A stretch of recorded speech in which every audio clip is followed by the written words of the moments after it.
সমস্ত পক্ষের আইনজীবী তাদের স্ব জায়গা থেকে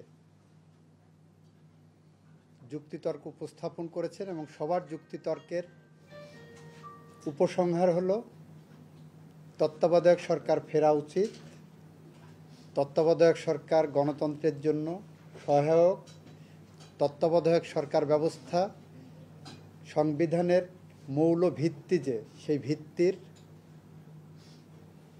অন্যতম একটি উপাদান গণতন্ত্র, সেই গণতন্ত্রের ভিতকে মজবুত করার জন্য এর বিকল্প পথ আমাদের সামনে নাই। এটা সবার উপসংহার। সবাই একই সাথে উপসংহারে উপনীত হয়েছে যে তত্ত্বাবধায়ক সরকার ব্যবস্থা আগামী সংসদের পরে যে কার্যকর হোক। সবার ভিত্তির মূল জায়গাটা হলো এই সরকার বিপ্লবোত্তর একটি সরকার। এই সরকারে যারা আছেন তারা বিপ্লবোত্তর সময়ে বাংলাদেশকে একটি নির্বাচনের দিকে নিয়ে যাচ্ছেন বিপ্লবের আকাঙ্ক্ষা পূরণের মধ্য দিয়ে।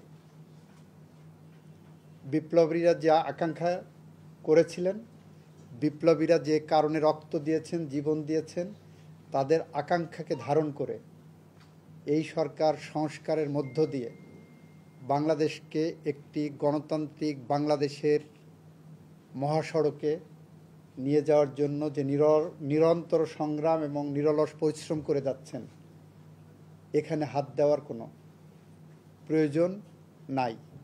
সুযোগ না আমি বলবো না, প্রয়োজন নাই। সুতরাং এই সরকারকে কন্টিনিউ করে সামনে নির্বাচন করার পর তত্ত্বাবধায়ক সরকারটা ব্যবস্থাটা আগামী নির্বাচনের পরে কার্যকর করা হোক বলে সবাই কম বেশি এই উপসংহারে উপনীত হয়েছেন। সেখানে একটা প্রশ্ন এসেছিল, জাজমেন্ট কি রেট্রোস্পেকটিভ না প্রসপেকটিভ। সেখানে আমি ইন্ডিয়ান সুপ্রিম কোর্টের প্রখ্যাত মামলা গোলকনাথের মামলা, সেই মামলা রেফারেন্স দিয়ে আমি বলেছি, judgement is always retrospective in effect unless court gives prospective effect. Law is always prospective unless parliament gives retrospective effect. এটা হলো মূল তত্ত্ব।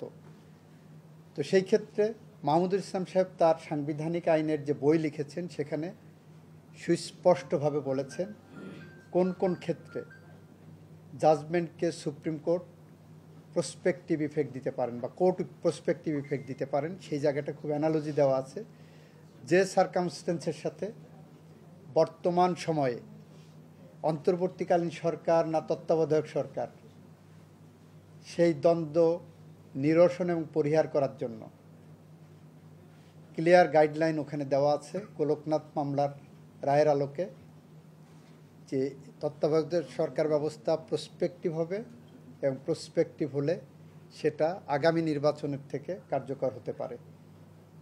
এটাই আমাদের আন্ডারস্ট্যান্ডিং। এখন আদালত সাবমিশনগুলো কিভাবে নিয়ে ওনারা কিভাবে দেবেন, এটা ওনাদের ব্যাপার।